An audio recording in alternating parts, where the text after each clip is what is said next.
हाँ जी, अस्सलाम वालेकुम। अच्छा, तो कल जहाँ पे हमारी वीडियो ख़त्म हुई थी, अनफॉर्चुनेटली मेरा लैपटॉप बंद हो गया था, तो वहीं से शुरू करते हैं।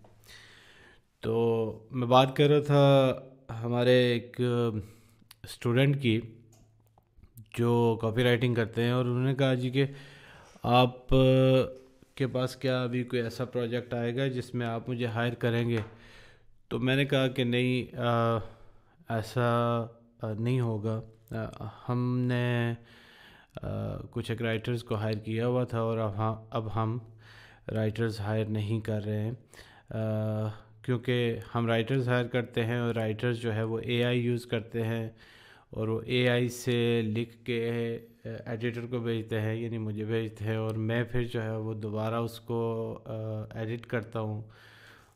तो बहुत सारी चीज़ें मुझे वेरीफाई करनी पड़ती हैं कि वेदर दे आर ट्रू और नॉट। तो जो एडिटोरियल प्रोसेस है इट टेक्स लॉन्गर, और इस वजह से हम राइटर हायर नहीं करते हैं। तो जितना टाइम लगता है राइटर से काम कराने में, इतने टाइम में आप ख़ुद लिख के डिज़ाइन करा के उसको पब्लिश भी कर सकते हैं। सो जो ये बात मैं कर रहा था, ये इस कॉन्टेक्स्ट में कर रहा था कि आपको मार्केट की समझ नहीं है, आपको डिमांड एंड सप्लाई का अगर पता नहीं है, आपको ये समझ नहीं आ रही है कि दुनिया किस तरफ जा रही है और नेक्स्ट क्या आपसे रिक्वायर्ड है, या आपको क्या चाहिए होगा टू स्टैंड आउट, तो फिर गड़बड़ है। तो ये वो चीज़ है कि आपको बिज़नेस का सेंस होना चाहिए। पहली चीज़ हमने कवर की थी कि to be a successful freelancer और टू मेक $1000 पर मंथ, आपको सबसे पहली जो चीज़ है वो आपकी कम्युनिकेशन ठीक होनी चाहिए। देन आपको जो है वो बिज़नेस का सेंस होना चाहिए, और जो तीसरी चीज़ है वो है प्रॉब्लम सॉल्विंग। तो प्रॉब्लम सॉल्विंग आपके अंदर अगर नहीं है तो फिर गड़बड़ है। और प्रॉब्लम सॉल्विंग ये है कि क्लाइंट्स का ना मिलना भी एक प्रॉब्लम है, और क्लाइंट्स का मिल के भाग जाना भी एक प्रॉब्लम है। क्लाइंट्स का अपफ्रंट पैसे पे ना करना भी एक प्रॉब्लम है, और क्लाइंट्स का आपके पैसे खा जाना भी एक प्रॉब्लम है, जो कि ये वो हार्श रियलिटीज़ हैं जो आए दिन आपको फेस करनी पड़ती हैं जब आप एक फ्रीलांसर या एक एंटरप्रेन्योर के तौर पे काम कर रहे होते हैं। तो ये वो चीज़ें हैं जो आपको करने से आती हैं। बार बार प्रॉब्लम सॉल्विंग जो है उसकी बहुत सारी जहतें हैं, बहुत सारी उसकी शक्लें हैं। और जो सबसे पहली शक्ल है वो जब आप शुरू करते हैं तो वो वही है कि आपने ख़ुद को एज अ ब्रांड कैसे पोजीशन करना है, ख़ुद को एज अ की पर्सन ऑफ इन्फ्लुएंस कैसे प्रेजेंट करना है, पोजीशन करना है, ताकि लोग आप पे ट्रस्ट करें। ख़ुद को आपने जो है वो लोगों के सामने अपनी पहचान कैसे बनानी है, ट्रस्ट कैसे विन करना है, क्लाइंट्स कैसे विन करने हैं, ये सारे वो प्रॉब्लम्स हैं जिनका एक एक करके आपको ये सॉर्ट आउट करने पड़ते हैं, सॉल्व करने पड़ते हैं। और कोई भी बंदा कोई मैजिक पिल नहीं है जो कि आपको ये सारी चीज़ें करके दे दे। अनफॉर्चुनेटली अकेडमीज़ में या कोर्सेज़ में या जो रिकॉर्डेड कोर्सेज़ होते हैं उनमें तो खैर बिल्कुल ही नहीं। ऐसा होता है कि वो आपको एक लगी बंदी चीज़ जो है वो बता देते हैं, और फिर आपके ऊपर छोड़ देते हैं कि आप उसको कितना प्रैक्टिस करते हैं। लेकिन ये वो चीज़ें होती हैं कि अगर आपको प्रॉब्लम सॉल्विंग नहीं आती है तो आप क्या करेंगे, कैसे करेंगे। क्लाइंट्स को यानी आपके पास एक ऑफ़र ना होना, ये भी एक प्रॉब्लम है। ठीक है। सो आप अपनी ऑफ़र क्रिएट करते हैं। सो प्रॉब्लम सॉल्विंग को मैं एक ब्रॉडर अम्ब्रेला के तौर पे लेता हूँ, जिसके अंदर वो सारी चीज़ें जो आपके पास नहीं हैं to be a successful freelancer, वो सारी चीज़ें बनाना जो है वो मैं ये समझता हूँ कि वो सारी चीज़ें प्रॉब्लम सॉल्विंग के अंदर आती हैं। वो सारी छोटे छोटे प्रॉब्लम्स हैं और उनको आपने सॉल्व करना है। और सबसे पहला जो प्रॉब्लम है वो अगेन यही है कि आपकी ऑफ़र क्या है, आपने किसको कोई सर्विस बेचनी है, आपने कितने की कोई सर्विस बेचनी है। यहाँ पे आपकी प्राइसिंग आ जाएगी कि आपकी प्राइसिंग जो है वो मार्केट competitive है या फिर आप मार्केट से सस्ता बेच रहे हैं या मार्केट से महंगा बेच रहे हैं। ठीक है, फिर आप बेच क्या रहे हैं, क्या जो आप बेच रहे हैं उसकी किसी को ज़रूरत भी है। हो सकता है आप बहुत अच्छी चीज़ बेच रहे हो लेकिन मार्केट में उसकी ज़रूरत ना हो। तो अगर मार्केट में उसकी ज़रूरत नहीं है तो फिर जो है वो यूज़लेस है।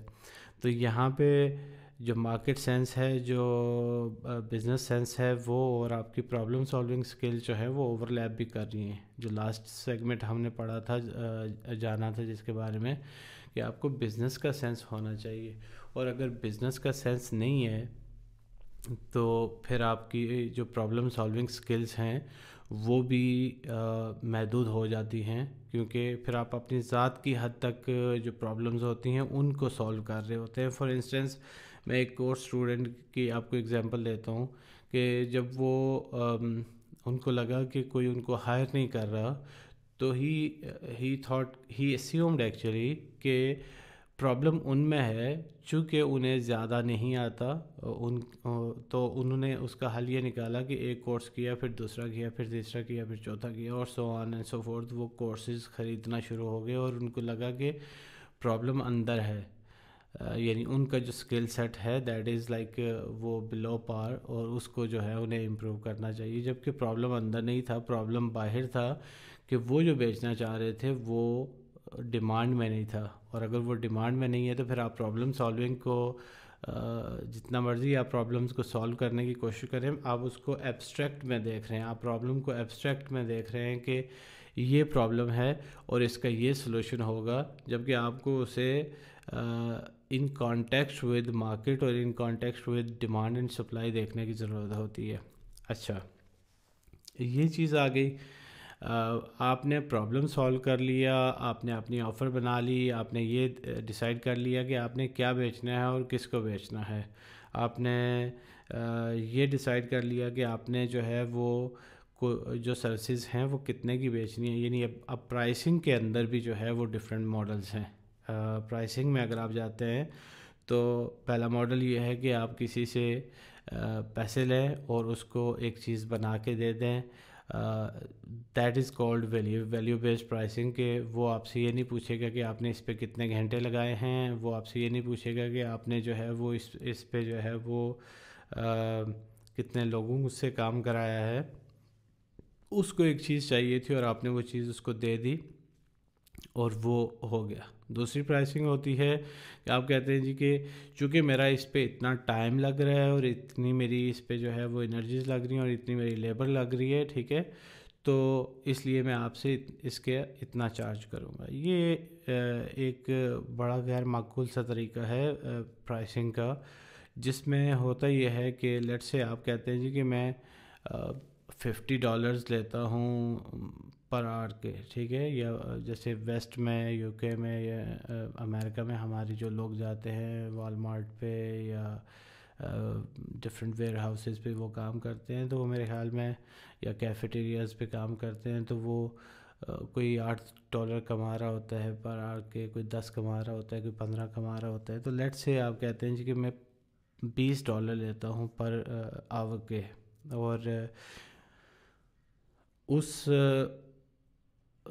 सूरत में आप क्या कर रहे होते हैं कि आप अपना टाइम बेच रहे होते हैं, ठीक है। सो लेट्स से आपने $20 के लिए एक आवर बेच दिया और फिर आपने दूसरे $20 के लिए एक और बेच दिया, और दिन में तो एक महदूद नंबर ऑफ आवर्स होते हैं, तो आप ज़्यादा से ज़्यादा 8 बेच सकेंगे, 10 बेच सकेंगे, देन व्हाट। तब एक पॉइंट आएगा जहाँ पे जाके आप जो है वो स्टक हो जाएंगे। तो मेरे ख्याल में टू बिगिन विद हो सकता है कि ये एक बेहतर अप्रोच हो। मैंने कभी भी आवरली बेसिस पे काम नहीं किया, मुझे कभी उसकी समझ नहीं आई उस तरह से। यानी शुरू में जब पाकिस्तान में फ्रीलांसिंग की जो है वो इब्तिदा हुई, तो मेरे ख्याल में 2 प्लेटफॉर्म्स थे, दोनों का डिफरेंट मॉडल था, अपवर्क और फाइवर। तो अपवर्क पे जो है वो पर प्रोजेक्ट वो आपको हायर करते थे, मोस्ट केसेस में पर आवर के हिसाब से वो वहाँ पे आपको अपनी प्राइस मेंशन करनी पड़ती थी। और फाइवर पे जो है वो पर डिलीवरेबल के हिसाब से जो है वो आपको अपनी प्राइस मेंशन करनी पड़ती थी, which is very straight forward. और मुझे इसी वजह से फाइवर का जो शुरू का मॉडल था वो बहुत अच्छा लगा। इससे कतई नज़र कि 2015 के बाद मैंने कभी भी जो है वो उसको उस तरह से एक्टिव नहीं रखा, लेकिन ये है कि दैट वाज द बिगिनिंग। और वो बड़ा स्ट्रेट फॉरवर्ड था कि मैं आपसे $5 लूँगा और मैं आपको ये बना दूँगा, मैं आपसे $20 लूँगा, मैं आपको ये बना दूँगा, मैं आज आपसे $100 लूँगा या $200 लूँगा और मैं आपको ये बना दूँगा। तो वो जो मॉडल था वो वैल्यू बेस्ड था कि आप वैल्यू बेस्ड प्राइसिंग कर रहे हैं और आप जो है वो बाउंड नहीं है, टाइम बाउंड नहीं है कि आपने 1 घंटा देना ही देना है। तो प्राइसिंग में भी फिर आपको प्रॉब्लम सॉल्व करना पड़ेगा, फिर डिलीवरी और मैकेनिज़्म में भी आपको प्रॉब्लम सॉल्व करना पड़ेगा कि क्लाइंट को आप जो है वो किस तरह से ऑन बोर्ड कर रहे हैं, यानी क्लाइंट को हंट किस तरह से कर रहे हैं, कहाँ पे जाके क्लाइंट ढूंढ रहे हैं, क्या आप क्लाइंट के पास जा रहे हैं, क्लाइंट आपके पास आ रहा है, ठीक है। और किस प्लेटफॉर्म पे आपने ख़ुद को विजिबल रखा हुआ है। अब प्रॉब्लम क्या होता है कि हमारे बहुत सारे जो यंगस्टर्स हैं वो ये करते हैं कि वो कहते हैं कि हम बहुत टाइम से जो है वो एक्टिव हैं सोशल मीडिया के ऊपर, लेकिन हमें कोई ऑर्डर्स नहीं मिल रहे हैं। तो वो एक्टिव होते हैं ऐसी जगहों पे जहाँ पे तकरीबन बाकी उन जैसे लोग एक्टिव होते हैं, मतलब कि बाकी सेलर्स एक्टिव होते हैं और उनकी जो टारगेट ऑडियंस है, पहली तो बात है कि उनको अपनी टारगेट ऑडियंस का पता ही नहीं होता है और दूसरा ये है कि उनको ये पता नहीं होता है कि उनकी टारगेट ऑडियंस किस प्लेटफॉर्म पे है। फॉर एग्जांपल वो फेसबुक के ग्रुप्स में काम ढूंढ रहे होते हैं, वो व्हाट्सएप के ग्रुप्स में काम ढूंढ रहे होते हैं। और अब व्हाट्सएप या फेसबुक या इस तरह की जो कम्युनिटी के ग्रुप्स होते हैं, यहाँ पे जेन्युइन या एंड सेलर एंड बायर नहीं होता है। यहाँ पे मोस्टली मिडलमैन होते हैं या फिर ऐसे लोग होते हैं जो आपसे एग्जीक्यूट करवा रहे होते हैं सिर्फ, और थिंकिंग उनकी खुद की होती है। जिस तरह से मैंने पिछली वीडियो में भी एग्जांपल दी थी कि सिर्फ अगर आप एग्जीक्यूट करने वाले बनते हैं और थिंकिंग आपकी नहीं है और थिंकिंग के आप चार्ज नहीं कर रहे हैं तो फिर प्रॉब्लम है।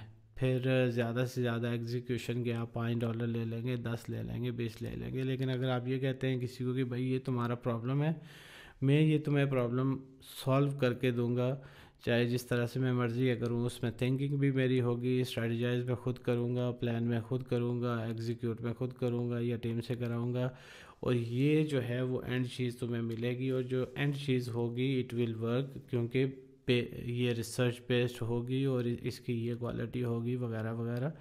तो तब उस सूरत में जाके आपको फ़ायदा होता है। तो जो मेजॉरिटी लोगों का प्रॉब्लम है वो ये है कि वो गलत प्लेटफॉर्म्स के ऊपर अपनी प्रेजेंस को बिल्ड करते हैं। एक अच्छा जो प्लेटफॉर्म है, जो जिस तरह से मैंने पिछली वीडियो में भी बताया था, वो है लिंक्डइन। दो के आज उसकी 1 बिलियन से ज़्यादा यूज़र्स हो चुके हैं और वो खासा सैचुरेटेड हो गया है।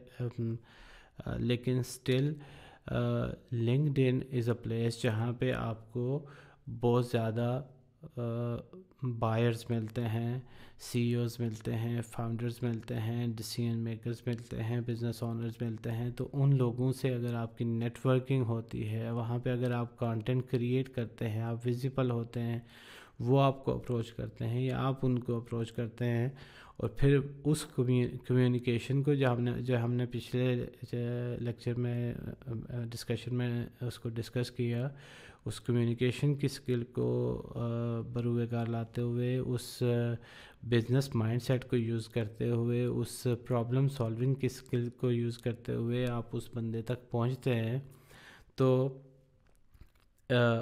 इट्स वेरी लाइकली कि वो बंदा आपसे काम कराए, ठीक है।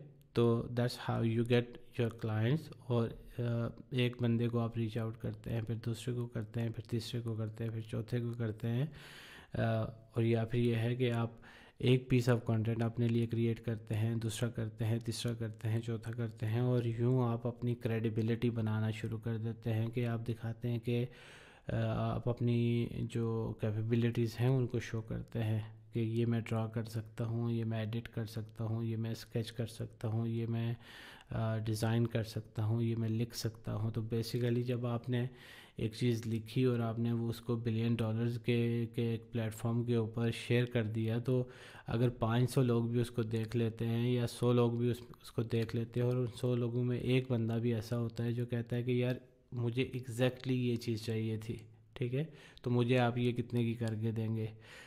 तो that's how I got my first client, कि मैंने अपना ब्रांड बिल्ड किया, अपनी प्रेजेंस बिल्ड की बेसिकली, कि भाई मैं ये करता हूँ, ऐसे करता हूँ।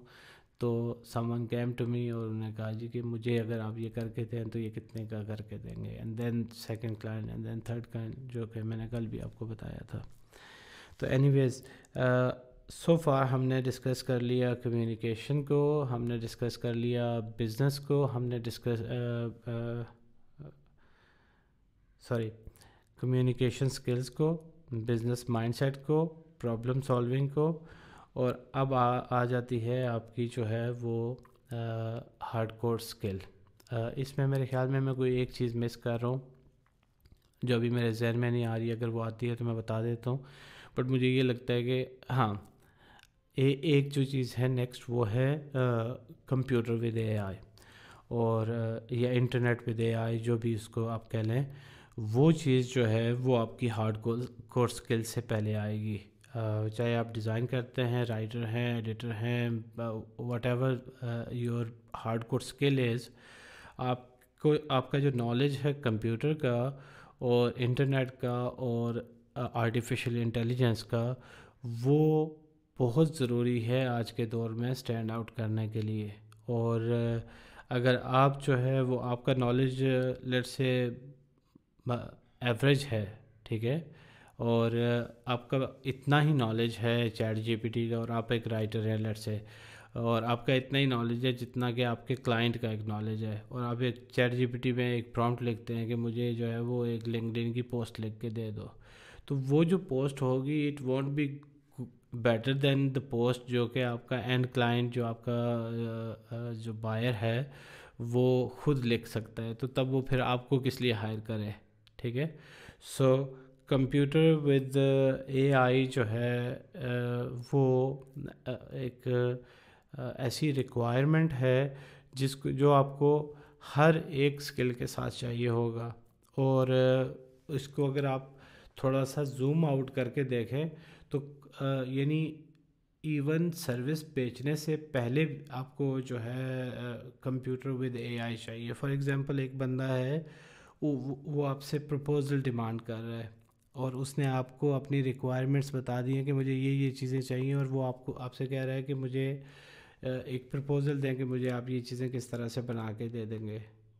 तो अब आपने, अगर आप प्रपोजल्स लिखने के लिए बैठ जाते हैं और दिन में आप 3 प्रपोजल्स लिखते हैं, तो फिर तो आप काम नहीं कर सकते हैं। लेकिन using chat GPT, using AI, आप जो है वो वही प्रपोजल जो आपने 3 घंटे में लिखना था, वो आप 20 मिनट में, 10 मिनट में लिख के उसको भेज सकते हैं। इसी तरह से अगर आपने किसी को ऑन बोर्ड करना है और उनके लिए कोई क्वेश्चनर बनाना है, तो जो क्वेश्चनर, जो चीज़, जो सिस्टम आपने अदरवाइज़ मैनुअली बिल्ड करने में घंटे स्पेंड करने थे, 2 3 4, वो आप जो है वो 10 मिनट में, 15 मिनट में एआई को यूज़ करके वो बना सकते हैं। यानी क्लाइंट्स को एक्वायर करने के लिए, प्रपोज़ल भेजने के लिए, उनको ऑन बोर्ड करके फिर सर्विसेज देने के लिए, उनको मैनेज करने के लिए, उनको ईमेल्स करने के लिए, उनको डे टू डे मैसेज करने के लिए, हर एक चीज़ में आर्टिफिशियल इंटेलिजेंस यूज़ हो रही है। हर टूल के अंदर आर्टिफिशियल इंटेलिजेंस यूज़ हो रही है। जैसे कि मैंने आपको कल बताया था कि जितने टूल्स हैं, चाहे वो राइटिंग के टूल्स हैं, वो एडिटिंग के टूल्स हैं, डिज़ाइन के टूल्स हैं, इवन वीडियो कैप्चरिंग के टूल्स हैं, उन सब में एआई यूज़ हो रही है। और इसी तरह से जो क्लाइंट मैनेजमेंट के सिस्टम हैं जितने भी, उन सब में भी एआई यूज़ हो रही है। जैसे हम अपने लिए जो है वो क्लिकअप यूज़ करते हैं। अब क्लिकअप में कंप्लीट एआई के फीचर्स हैं, जिसमें वो क्लाइंट को अगर कोई मैसेज भेजना है, या कोई चीज़ ऑटोमेट करनी है, एक ईमेल आपके पास आती है ऑन बोर्डिंग की, उस ईमेल से आप क्लाइंट को डायरेक्ट ज़ैपियर वगैरह यूज़ करके सीधा अपने क्लिकअप में ले आते हैं। इसी तरह से ट्रेलो है, इसी तरह से असाना है, इसी तरह से बाकी बेशुमार और क्लाइंट मैनेजमेंट सिस्टम हैं या सॉरी, इसी तरह से बाकी और सारे सिस्टम्स हैं जो कि अगर आपको एआई का नॉलेज नहीं है, कंप्यूटर का नॉलेज नहीं है, तो आप स्ट्रगल करेंगे। आप ये कहेंगे कि मैं तो वो बस मुझे तो एक टूल आता है, या मुझे तो बस ये राइटिंग आती है, या मुझे तो बस डिज़ाइन आता है, तो लिहाजा मेरी जॉब डन हो गई है, मेरा काम तो ख़त्म हो गया है। तो फिर मुश्किल है, फिर वो जो चीज़ है वो उस तरह से नहीं हो सकती है। अच्छा, और जो पांचवी चीज़ है जो इन चार चीज़ों के बाद आती है, वो है आपकी हार्ड कोर स्किल। अब अनफॉर्चुनेटली हमारे यहाँ क्या होता है कि उस हार्ड कोर स्किल को हम पहले सिखाते हैं या सीखते हैं, और फिर हम ये सारी चीज़ें सीखने की कोशिश करते हैं, और नहीं जब सीख सकते हैं, क्लाइंट्स नहीं मिलते हैं, और हम स्ट्रगल करते हैं और हम गिव अप कर देते हैं। तो जो पांचवी स्किल है भाईजान, वो है आपकी राइटिंग की स्किल, या डिज़ाइन की स्किल, या कोडिंग की स्किल, या वट एवर जो भी आपका इंटरेस्ट है, वीडियो एडिटिंग की स्किल, उसमें और क्या हो सकता है, वेबसाइट डिज़ाइन डेवलपमेंट की स्किल, टाइम मैनेजमेंट की स्किल, ऑफिस मैनेजमेंट की स्किल, वर्चुअल असिस्टेंट की स्किल, कोई भी स्किल जो है वो आपकी, जो आप दे सकते हैं, कोई भी सर्विस जो है वो पाँचवें नंबर पे आती है। और जैसा कि मैंने कल की वीडियो में भी बताया था कि वो जो स्किल है आपकी, वो अगर 5 आउट ऑफ 10 भी है, वो स्किल ऐसी है कि आपको डिसेंट राइटिंग आती है, 5 आउट ऑफ 10 भी है, तब भी आपको पैसे मिलेंगे। वो क्यों मिलेंगे? क्योंकि जो आपका क्लाइंट है, उसकी हो सकता है कि वो स्किल 1 आउट ऑफ 10 हो या 2 आउट ऑफ 10 हो, और आप उससे 3 नंबर ऊपर हों, ठीक है। और इसी तरह से अगर आपकी डिज़ाइन की डिसेंट स्किल है, मतलब मैंने देखा है बहुत अच्छे डिज़ाइनर्स जो हैं, बहुत बेहतर डिज़ाइन करने वाले, जिन्होंने बड़ी बड़ी एजेंसीज़ के साथ काम किया होता है, they often struggle to find clients. और वो डिज़ाइनर जो कि जिनको ये सारी चीज़ें पता होती हैं जो मैंने आपको बताई हैं, उनको ये आ रही होती हैं, जैसे कम्युनिकेशन है, बिज़नेस है, कंप्यूटर विद एआई है, प्रॉब्लम सॉल्विंग है, और उनके पास अगर डिज़ाइन करने का कोई बिल्कुल छोटा सा टूल भी होता है, जैसे कैनवा है, ठीक है, तो Canva is not equal to Adobe, जो भी उसका आप कह लें, फ़ोटोशॉप कह लें, उसका प्रीमियर प्रो कह लें, उसका इलस्ट्रेटर कह लें, कोई भी उसका जो प्रोडक्ट है उसके मुकाबले का कैनवा नहीं है। Canva is an online portal based design tool, जो कि आप मोबाइल से भी यूज़ कर सकते हैं। लेकिन I can show you people जो कि कैनवास यूज़ करते हैं और उनके पास ये चार चीज़ें बाकी मौजूद हैं, और वो उन डिज़ाइनर्स से ज़्यादा पैसे कमाते हैं जिनके पास वो कम्युनिकेशन स्किल्स नहीं है, वो बिज़नेस माइंडसेट नहीं है, उनको वो बिज़नेस का नॉलेज नहीं है, वो डिमांड एंड सप्लाई उनको नहीं पता है, उनको प्रॉब्लम सॉल्विंग नहीं आती है, उनको कंप्यूटर विद एआई नहीं आता, ठीक है। तो वो बाकी जो चीज़ें हैं वो उनके पास मिसिंग हैं, लेकिन डिज़ाइन की स्किल उनकी 10 आउट ऑफ 10 है। तो डिज़ाइन की स्किल आपकी 10 आउट ऑफ 10 होना मैटर नहीं करता, आपकी जो बाकी स्किल्स हैं वो बेहतर हों, और प्लस आपकी 5 आउट ऑफ 10 डिज़ाइन की स्किल हो, तब भी आप पैसे कमाएंगे। 6 हो, 7 हो, 8 हो, 9 हो, 10 हो, तो क्या ही बात है। लेकिन यह है कि अगर वो आपकी स्किल थोड़ी भी है तो विद टाइम वो पॉलिश होगी, और आप एक प्रोजेक्ट करेंगे, फिर दूसरा करेंगे, फिर तीसरा करेंगे, तो वो आपकी स्किल इम्प्रूव होती जाएगी। तो अब जो है वो इस पॉइंट पे आके आपने करना होता है, वो स्किल सीखना होता है, और वो स्किल आपने वो सीखना होता है। यार आज ये फिर फ़ोन बज रहा है, बस 1 मिनट दें मुझे।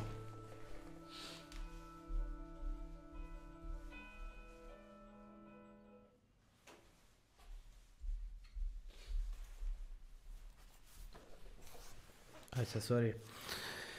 तो तब आके फिर आपने डिसाइड करना होता है कि आपने कौन सी स्किल सीखनी है। कौन सी स्किल जो है वो आपको आप किस में बेहतर हो सकते हैं। यानी अगर आपका नेचुरल जो रुझान है, टेंडेंसी है, इंक्लाइंड है आप नेचुरली राइटिंग की तरफ, तो बिकम अ राइटर। लेकिन सिर्फ वो वाले राइटर मत बने कि जिसको बताया जाए कि भाई क्या लिखना है और वो लिख के दे दे, एग्जीक्यूट करके दे दे। वो राइटर बने कि जो खुद बिटवीन द लाइंस पढ़ सके कि क्लाइंट को क्या रिक्वायर्ड है। और अगर आपने डिज़ाइनर बनना है तो फिर आप वो डिज़ाइनर बने कि जिसको पकड़ के एग्जीक्यूट ना करवाया जाए, जिससे कि ये इधर ऊपर कर दो, ये कॉमा नीचे कर दो, ये जो एलिमेंट है इसको यूँ कर दो, इस कलर को ऐसे कर दो, ठीक है। और इसका जो दूसरा जो बेहतर अप्रोच हो सकती है वो ये है कि आप अपनी स्किल को, जो भी आपने सीखनी है उसको चूज़ करें और साथ ही आप इन तमाम चीज़ों के ऊपर काम करना शुरू कर दें। लेट्स से आप कहते हैं कि मुझे वीडियो एडिटर बनना है और मुझे वीडियो एडिटिंग की सर्विसेज बेचनी है मेडिकल लैब्स या हॉस्पिटल्स या फार्मेसीज़ वगैरह को या रेस्टोरेंट्स को या इस तरह की किसी भी एक मार्केट को, ठीक है। और उसमें फिर जो है आप वीडियो एडिटिंग करना शुरू कर देते हैं और आप वीडियो एडिटिंग के साथ साथ, यानी वो स्किल सीखने के साथ साथ आप कम्युनिकेशन सीखते हैं, आप बिज़नेस का सेंस लेते हैं, आप जो है वो प्रॉब्लम सॉल्विंग सीखते हैं, आप एआई को एक्सप्लोर करते हैं, आप जो है टाइम देते हैं इन सारी चीज़ों को, and end of the day आप उस स्किल को फिर बेचने के काबिल हो जाते हैं। तो this is the road map जो कि आपको $0 to $1,000 लेके जाएगा। ये बुनियादी तौर पे एक ब्लूप्रिंट है जो कि शुरू होता है आपके इस माइंडसेट के साथ कि यस आप ऑनलाइन पैसे कमा सकते हैं, जो कि शुरू होता है इस माइंडसेट के साथ कि यस आप ऑनलाइन महीने का $1,000 कमा सकते हैं, जो कि शुरू होता है इस माइंडसेट के साथ कि यस आप इससे ज़्यादा भी कमा सकते हैं लेकिन ये मिनिमम है, ठीक है।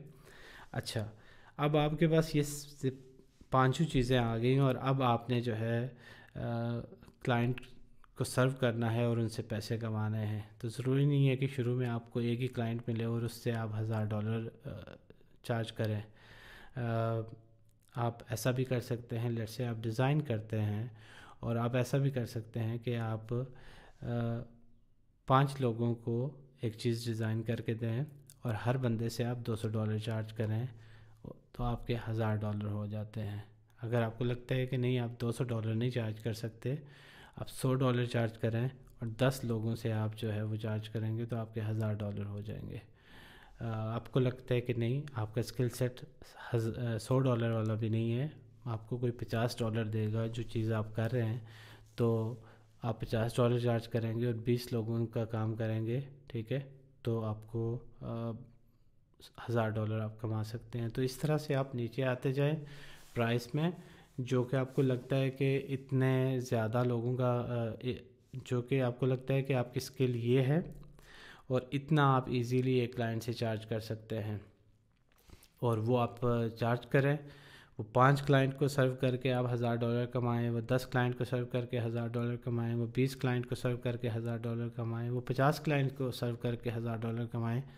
लेकिन आपका ये माइंडसेट हो कि आप कर सकते हैं तो आप कर लेंगे। तो बेसिकली ये रोड मैप है जिसको फॉलो करते हुए मैंने ख़ुद भी और मेरे जानने वालों ने भी, मेरे स्टूडेंट्स ने भी, मेरे कोलीग्स ने भी पैसे बनाए हैं ऑनलाइन और अच्छे पैसे कमाए हैं। और यही वो माइंडसेट है जो हम खुशहाल एकेडमी में पढ़ाते हैं, बताते हैं। और अगर किसी की ये पांचों चीज़ें बराबर हों, यानी उसको कम्युनिकेशन का भी पता है, उसको बिज़नेस का भी सेंस है, उसमें उसको कंप्यूटर विद एआई भी आता है, उसको प्रॉब्लम सॉल्विंग भी आती है और उसके पास एक डिसेंट हार्डकोर स्किल भी है, और स्टिल वो ये कहे कि मैं $1,000 नहीं कमा सकता हूँ, तो वो मेरे पास आ जाए, मैं उसको हाथ से पकड़ के उसको बताऊंगा कि वो कहाँ पे क्या गलती कर रहा है कि जिस वजह से उसको पैसे नहीं कमा पा रहा वो। तो दिस वॉज इट। मेरा ख्याल है कि सारी बातें कर दी हैं। अभी अगर आपका कोई क्वेश्चन हो इन दोनों पार्ट्स के हवाले से, वो आप पूछ सकते हैं। आपकी स्किल के हवाले से, किसी और जो है वो जो टॉपिक हमने इसमें डिस्कस किया है उसके हवाले से, तो प्लीज़ पूछिए, मैं उसका जवाब देने की कोशिश करूँगा। और उस कल की तरह ये वाला पार्ट भी जो है वो मैं यूट्यूब पे अपलोड कर दूँगा, और इसका जो लिंक है वो फेसबुक पे शेयर कर दूँगा, अपने स्टेटस पे शेयर कर दूँगा। तो चलें, खुश रहें और पैसे कमाएं।